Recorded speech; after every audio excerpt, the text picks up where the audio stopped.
Selamat pagi, siang, ataupun malam untuk kita semua. Di sini saya Marceliano Agata Purba dengan NIM 212406012 akan menjelaskan probabilitas dan statistika. Yang pertama itu pengenalan probabilitas dan statistika. Satu, pengertian probabilitas. Probabilitas adalah suatu nilai yang digunakan untuk mengukur tingkat terjadinya suatu kejadian yang acak. Kata probabilitas itu sendiri sering disebut dengan peluang atau kemungkinan. Probabilitas secara umum merupakan peluang bahwa sesuatu akan terjadi. Yang kedua, pengertian statistika. Statistika adalah ilmu pengetahuan yang mempelajari cara-cara pengumpulan dan penyusunan data, pengolahan data, dan penganalisisan data, serta penyajian data berdasarkan kumpulan dan analisis data yang dilakukan. Salah satu ilmu yang mendasari dalam mempelajari statistika adalah peluang atau probabilitas. Kemudian kita masuk pada hukum dasar probabilitas. Pertama ada peristiwa saling lepas atau mutually exclusive. Hukum penjumlahan menghendaki peristiwa yang saling lepas atau mutual eksklusif, yaitu apabila suatu peristiwa terjadi, maka peristiwa lain tidak dapat terjadi pada saat bersamaan. Jika kejadian A dan B saling lepas, maka probabilitas yang terjadi adalah PA atau B sama dengan PA ditambah PB. Atau PA atau B sama dengan probabilitas A ditambah probabilitas B.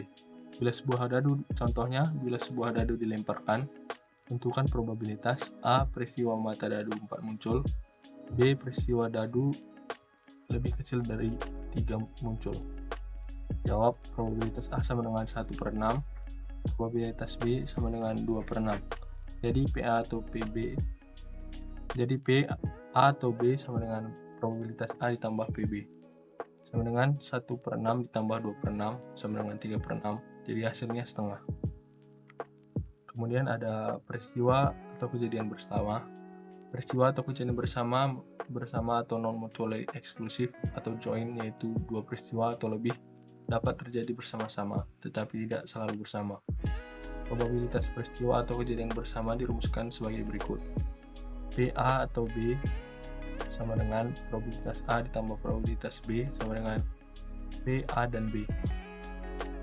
Contoh, pada pengambilan kartu secara acak dari suatu set kartu bridge yang lengkap, kejadian A terpilihnya kartu as, B terpilihnya kartu wajib. Hitunglah P, A, atau B. Jawabannya, probabilitas A sama dengan 4/52, probabilitas B sama dengan 13/52, maka PA dan B-nya itu sama dengan 1/52, yaitu kartu as wajib. Maka PAB sama dengan PA ditambah PB dikurang PAB, sama dengan 4/52 ditambah 13/52 dikurang 1/52 sama dengan 16/52. Jadi hasilnya ialah 4/13. Kemudian ada permutasi dan kombinasi. Permutasi yaitu banyaknya cara untuk membuat susunan dengan jumlah anggota tertentu dari anggota-anggota satu himpunan. Kemudian rumus permutasi ialah, misalkan diketahui himpunan memiliki anggota sejumlah N, maka susunan terurut yang terdiri dari R buah anggota dinamakan permutasi R dari N. Ditulis sebagai PNR, di mana R lebih kecil atau sama dengan rumus permutasi adalah sebagai berikut. PNR sama dengan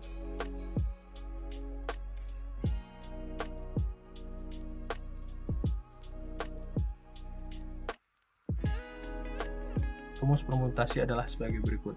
PNR sama dengan N faktorial dikurang. Rumus permutasi adalah sebagai berikut. PNR sama dengan N faktorial per N dikurang R faktorial. Contoh, berapa banyak cara urutan dua angka yang bisa disusun dari 1, 2, dan 3.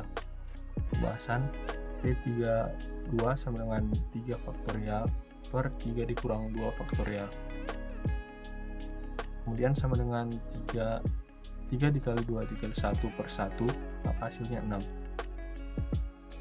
Kemudian ada kombinasi. Kombinasi adalah banyaknya cara memilih anggota dalam jumlah tertentu dari anggota-anggota suatu himpunan.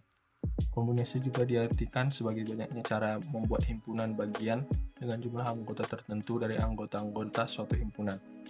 Rumusnya ialah, misalkan suatu himpunan memiliki anggota sejumlah N, maka pemilihan R buah anggota dinamakan kombinasi R dari N.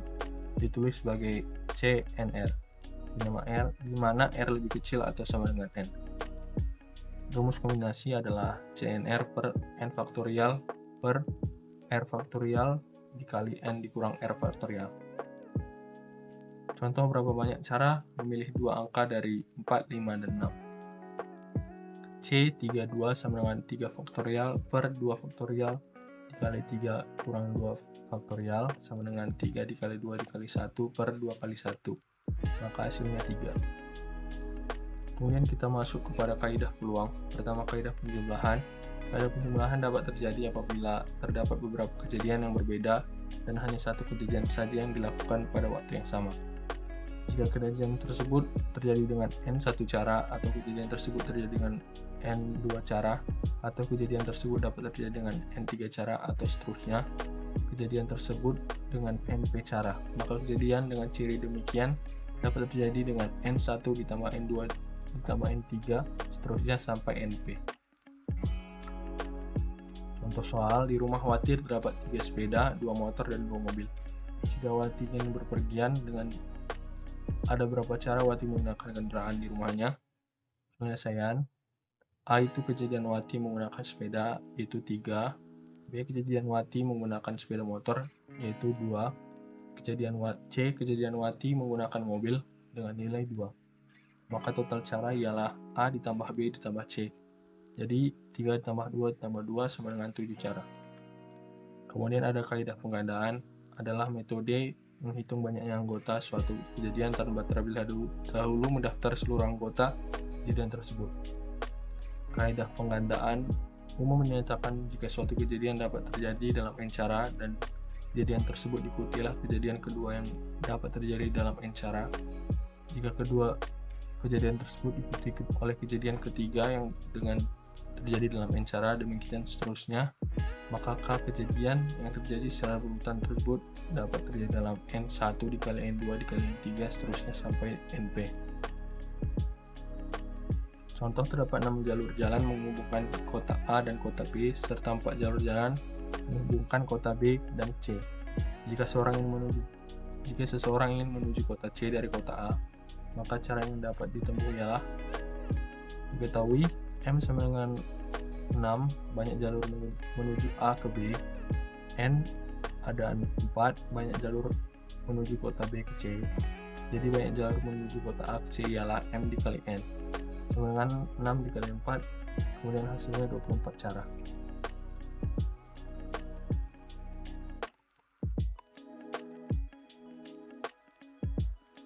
Kemudian kita masuk pada kaidah peluang yang ketiga, itu kaidah Bayes, adalah di mana terdapat dua penafsiran berbeda. Dalam penafsiran Bayes ini, kaidah menyatakan seberapa jauh derajat kepercayaan subjektif harus berubah secara rasional ketika ada petunjuk baru. Maka formulanya ialah PA menuju B. Maka formulanya ialah PA ke B sama dengan probabilitas B ke A dikali probabilitas A per probabilitas B. Kemudian kita masuk ke konsep ubah acak. Pengertian, ubah acak merupakan deskripsi numerik dari hasil beberapa percobaan atau eksperimen yang nilainya bisa berapa saja. Ubah dalam kata lain disebut sebagai variabel, sedangkan acak dalam kata lain ialah random. Ubah acak terdiri dari ubah acak diskret, yaitu ubah acak dengan nilai-nilai berhingga banyaknya atau berisi sederetan anggota yang banyaknya sebagai integer. Ruangan sampelnya mengandung titik sampel sebanyak bilangan cacah. Kemudian ada ubah acak kontinu. Ubah acak ini yang nilainya tak terhingga banyaknya atau berisi sederetan anggota yang banyaknya sebanyak titik dalam sebuah garis disebut ubah acak kontinu. Ruang sampelnya mengandung titik-titik sampel sebanyak titik pada sebuah garis. Fungsi ubah acak diskret dan kontinu. Yang pertama, fungsi ubah acak diskret. Jadi misalkan X adalah ubah acak diskret, maka fungsi Px disebut dengan fungsi peluang atau fungsi distribusi peluang dari suatu ubah acak X yang sifat-sifatnya adalah sebagai berikut. Px sama dengan Px sama dengan X. Px lebih besar sama dengan 0. Kemudian sigma X Px sama dengan 1. Ubah acak kontinu, misalkan X adalah ubah acak kontinu, maka fungsi fx disebut sebagai fungsi peluang atau fungsi distribusi peluang dari suatu pembaca x yang sifat-sifatnya adalah sebagai berikut. P peluang x lebih kecil dari b lebih besar dari a sama dengan integral b dan a fx dx. Integral BA fx dx lebih besar sama dengan 0. Integral tak terhingga minus tak terhingga fx dx sama dengan 1. Kemudian kita masuk ke pembaca hipergeometrik adalah banyak sukses XX dalam sampel acak ukuran NN yang diambil dari populasi sebanyak NN yang mengandung jumlah sukses sebanyak KK. Rumus pembaca hipergeometrik adalah Fx Rx dikali N dikurang R kemudian N dikurang X per NN.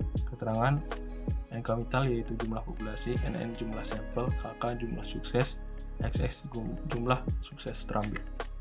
Kemudian ada pembaca Poisson yaitu distribusi probabilitas untuk variabel diskrit yang diaplikasikan pada suatu kejadian interval tertentu. Distribusi ini digunakan untuk menentukan probabilitas suatu peristiwa dalam kesempatan tertentu, diharapkan terjadinya peristiwa dalam kesempatan tertentu, diharapkan terjadinya peristiwa tersebut.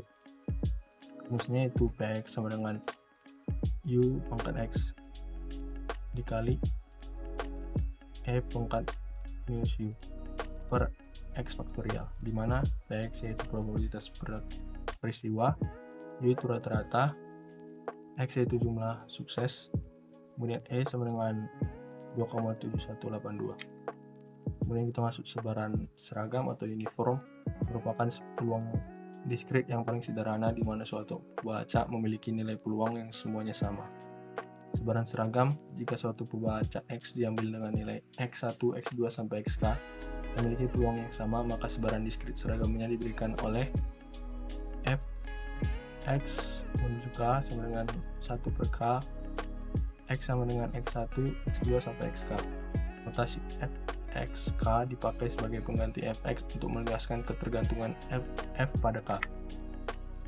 Kemudian ada sebaran binominal. Bila sebaran diskrit digunakan untuk menduga peluang keluaran tertentu muncul sebanyak X kali dalam suatu contoh sehingga berukuran N, diambil dari suatu populasi terhingga di mana peluang munculnya keluaran tersebut konstan sebesar P. Sifat-sifatnya yaitu 1.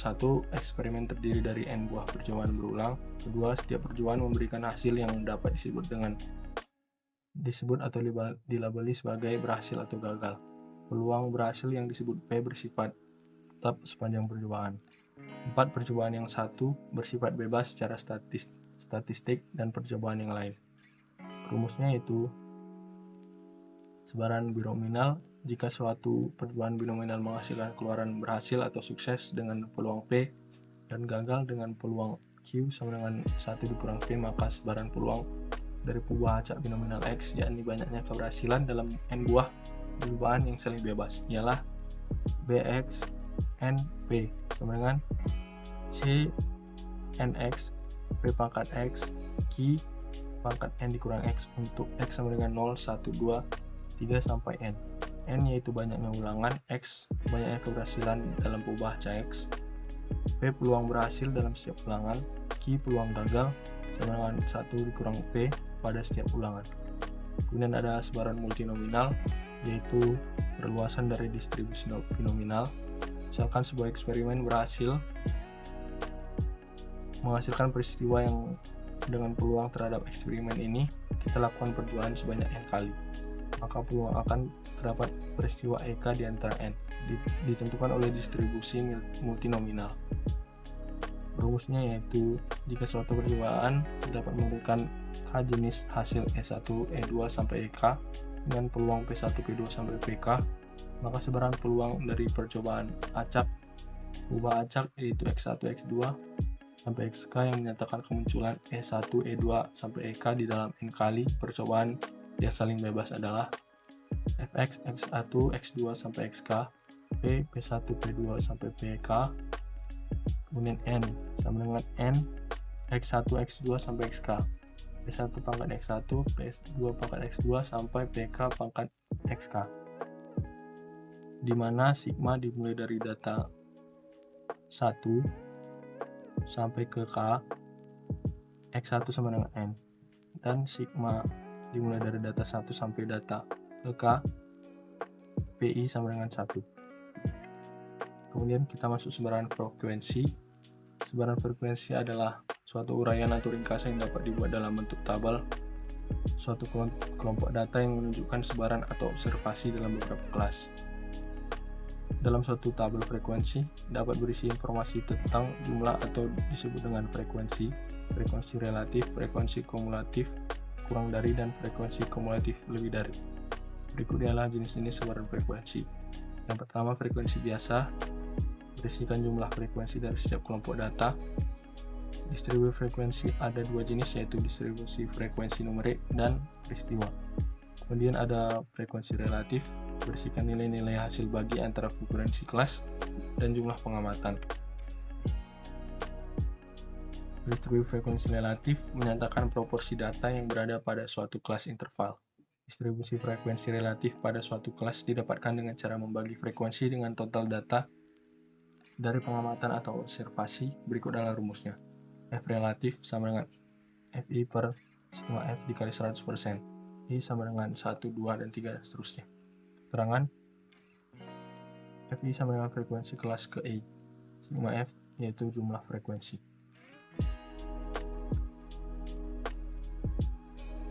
Kemudian kita masuk sebaran frekuensi distribusi kumulatif.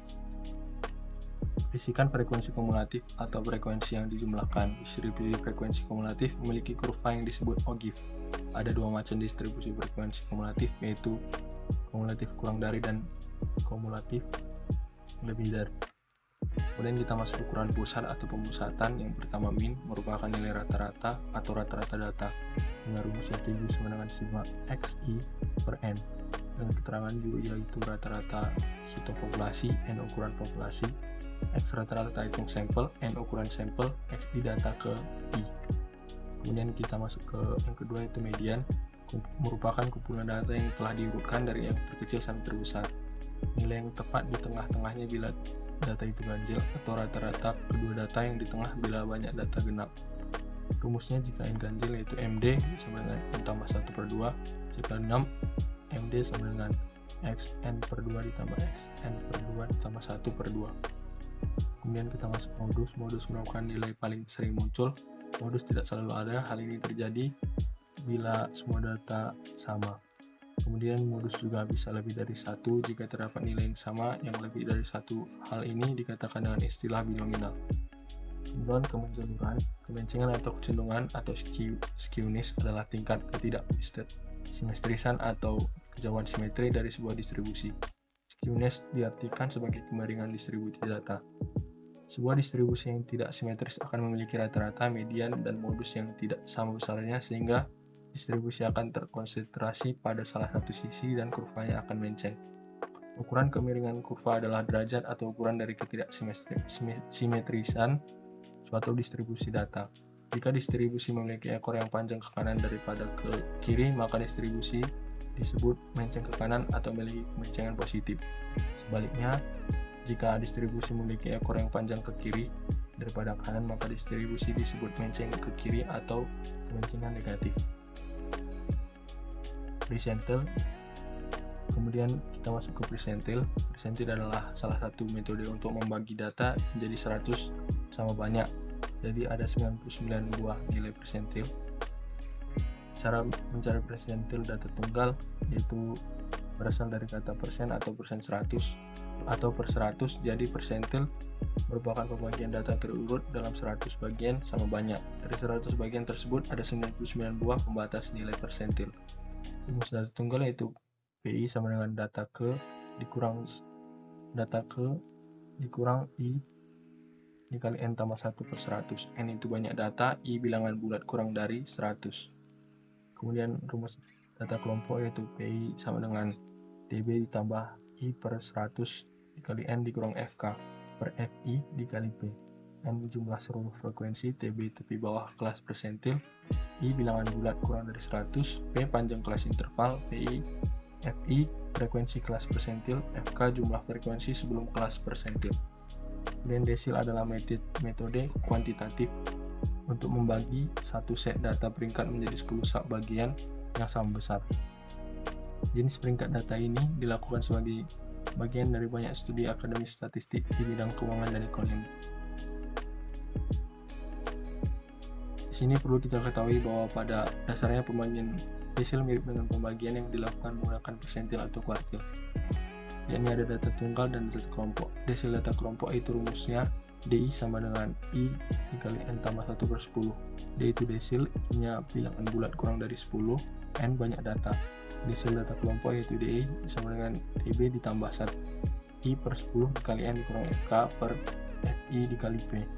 D itu desil ke I, TB tepi bawah kelas, P panjang kelas, N banyak data, FK jumlah frekuensi kumulatif sebelum kelas desil, FI frekuensi kelas desil. Kurva normal. Bentuk kurva normal menyerupai bentuk genta atau bel. Kurva normal merupakan suatu poligon yang dilicinkan yang mana ordinatnya membuat frekuensi, absisnya membuat nilai variabel. Untuk kurva normal ada simetris, sehingga luas rata-rata atau min ke kanan dan ke kiri masing-masing mendekati 50%. Memiliki satu modus jadi kurva unimodal. Ruang yang dibatasi oleh kurva dan absisnya disebut dengan daerah yang diarsir, dan daerah ini biasanya dinyatakan dalam persen atau proporsi. Jika dinyatakan dalam persen, maka daerah kurva meliputi 100%.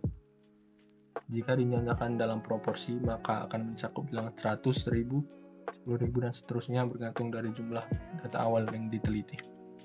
Sekian presentasi tentang probabilitas dan statistika. Semoga dapat membantu untuk kita semua. Jika ada kekurangan atau kata-kata yang salah, saya mohon maaf. Terima kasih.